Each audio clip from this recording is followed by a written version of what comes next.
रामकृष्ण हरी मंडळी, आपल्या भक्ती चॅनलमध्ये तुम्हा सगळ्यांचं मनापासून खूप खूप स्वागत. जय श्रीकृष्ण. मित्रांनो, सर्वांना मकर संक्रांतीच्या खूप खूप शुभेच्छा. आज या व्हिडिओमध्ये आपण जाणून घेणार आहोत की मकर संक्रांतीला कोणत्या वस्तूंचे दान करावे, कोणत्या वस्तू दान करू नये, तसेच मकर संक्रांतीला 14 वस्तूंचे दान का केले जाते हे आपण आज या व्हिडिओमध्ये जाणून घेणार आहोत. मकर संक्रांती हा सर्वाधिक लाभदायक सण मानला जातो. मकर संक्रांतीला दान करणे खूपच महत्त्वाचे असते. या दिवशी जे काही दान केले जाते ते अनेक पटीने वाढून परत मिळते असे मानले जाते. मकर संक्रांतीचा अर्थ काय आहे बरं? तर मकर संक्रांती तेव्हाच येते जेव्हा सूर्यदेव मकर राशीत प्रवेश करतात.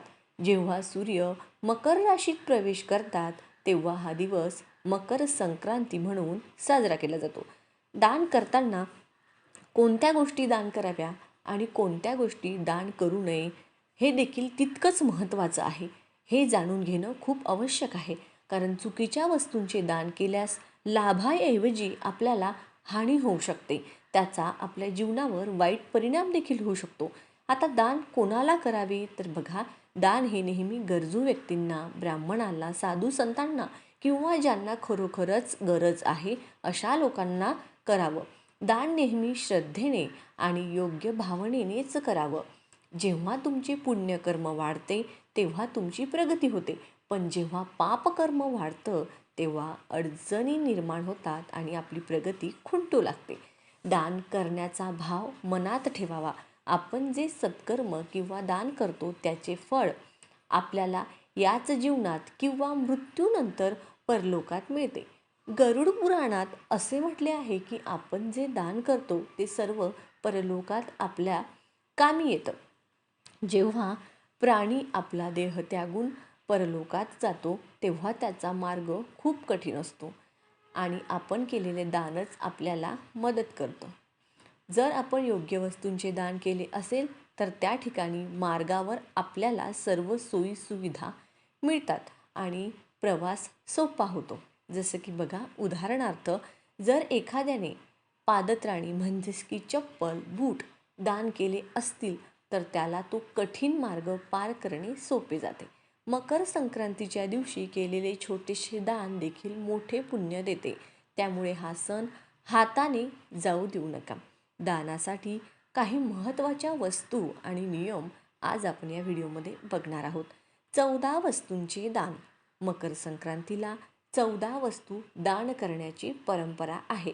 आपल्या यथाशक्ती, आपल्या परिस्थितीनुसार आपण दान करायचं असतं. मकर संक्रांतीला 14 वस्तूंचे दान करण्याचे विशेष महत्त्व आहे. 14 वस्तू म्हणजे तीळ, तांदूळ, गूळ, उडीद डाळ, गहू, मीठ, कापूस, वस्त्र, भांडे, शक्य असल्यास सुवर्ण, तांबं, दूध आणि फळं, नारळ किंवा गोळे. तुम्ही 14 नारळ किंवा सुक्या खोबऱ्याचे 14 गोळे दान करू शकता. हे दान अतिशय शुभ मानलं जातं. सुवासिनींसाठी सुहाग साहित्य. सुवासिनींनी महिलांना सौभाग्य देणं म्हणजे सुहाग साहित्य दान करणं खूप पुण्यकारक मानलं जातं. तुम्ही त्यामध्ये बिंदी, लिपस्टिक, काजळ, मेहंदी अशा 14 वस्तूंसकट एक किट बनवून तुम्ही दान करू शकता. मात्र ते नवीनच असावं. जर 14 संच देणे शक्य नसेल तर एका पाकिटात 14 वस्तू ठेवून ते 14 संच द्या, किंवा फक्त 14 बिंदीची पाकिटं किंवा 14 मेहंदीची पुडे देखील तुम्ही देऊ शकता. आपल्या परिस्थितीनुसार देणं गरजेचं असतं. कुणाला दान द्यावं? तर हे दान आपल्या कुटुंबातील मोठ्या स्त्रियांना, उदाहरणार्थ जाऊ, नणद, सासू किंवा ओळखीच्या आपल्या मैत्रिणी, सुवासिनींना द्यावं. भांडी तर बघा, तुम्ही 14 भांडी देखील वाटू शकता. उदाहरणार्थ छोटे छोटे तांबे, ग्लास, वाट्या. आपण स्टीलची भांडी किंवा तांब्याचा लोटा देखील देऊ शकतो. मात्र स्टीलऐवजी तुम्ही तांब्याचं परिस्थिती असेल तर द्या. तांब्याचा लोटा देवाला अतिशय प्रिय आहे, त्यामुळे तो पंडितांना किंवा ब्राह्मणांना दान करा. रिकामे भांडे कधीही दान करू नये. त्यात थोडे तरी धान्य किंवा गूळ किंवा तिळाचे लाडू भरवून दान करावं. आता वस्त्र बघा, वस्त्र आपण दान करत असतो तर थंडीच्या दिवसात गरम ब्लँकेट, स्वेटर, टोपी किंवा हातमोजे दान करणं अत्यंत फलदायी ठरतं, मात्र ते नवीन असावं. आता इतर वस्तू कोणत्या? तर छत्र्या, त्याचबरोबर टॉर्च किंवा लाडू तुम्ही दान करू शकता. दानाची पद्धत आणि नियम देखील सांगण्यात आले आहे. दान करण्यापूर्वी संकल्प करावा. हातावर थोडे गंगाजल किंवा शुद्ध पाणी घेऊन देवाचे आणि स्वतःच्या गोत्राचे, म्हणजे की जसं मी तृप्ती कश्यप गोत्रातली, तुमचं गोत्र माहीत नसेल तर कश्यप म्हणावं, दान करून अर्पण करते आहे. दान नेहमी सत्पात्री ब्राह्मणाला किंवा खरोखरच गरज असलेल्या व्यक्तीलाच दान करावं. या दिवशी तिळाचे दान केल्याने शनी दोष शांत होतो. तांदळाचे दान केल्याने अन्नधान्याची कमतरता होते. गुळाचे दान केल्याने जीवनातील कटुता दूर होते. उडीद दान केल्याने आरोग्य लाभते. वस्त्रदान केल्याने दारिद्र्यता नष्ट होते. तर बघा, आता एकादशी असल्यामुळे तुम्ही तांदूळ दान करू शकत नाही. ज्यावेळी एकादशी असते त्यावेळी आपण भात खात सुद्धा नाही आणि ते दान सुद्धा करत नाही. त्याचबरोबर बघा, जेव्हा आपण मीठ दान करतो तर लक्षात घ्या, ते कधीही भंडारा, जिथे मोठा कार्यक्रम देवाचा असेल तिथेच दान करावं. मकर संक्रांतीला सूर्यदेव उत्तरायणात प्रवेश करतात. उत्तरायण काळ हा अत्यंत शुभ मानला जातो. या काळात केलेलं पुण्य अनेक पटीने फळ देतं. या दिवशी दान केल्यास ते अक्षय पुण्य मानले जाते, म्हणजेच ते कधीही नष्ट होत नाही. म्हणूनच मकर संक्रांतीला दान करणं अत्यंत महत्त्वाचं आहे.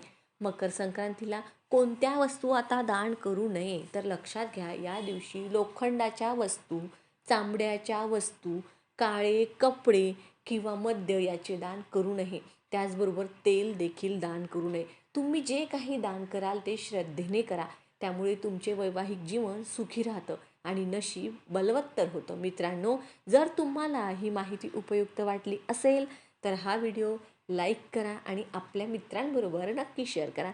आणि चॅनलवर नवीन असाल तर सबस्क्राईब करा, जेणेकरून अशाच प्रकारची धार्मिक आणि उपयुक्त माहिती मी तुम्हाला देत राहील. व्हिडिओ जर आवडला तर व्हिडिओला लाईक नक्की करा. रामकृष्ण हरी. जय श्रीराम. जय गजानन. लक्षात घ्या, संक्रांतीच्या दिवशी चुकूनही आपल्याला तेलाचं दान करायचं नाही. कुणी कितीही मागितलं तरीसुद्धा कुठल्याही प्रकारचं तेल हे आपल्या घराच्या बाहेर जाता कामा नये. शनीचा वाईट प्रकोप तुम्हाला याचा सामना करावा लागेल. त्यामुळे ज्या वस्तू दान कराव्या सांगितल्या आहेत त्याच आपण दान कराव्या. ज्या नाही सांगितल्या त्या करू नये. याने आपल्या जीवनावर खरंच खूप फरक पडतो.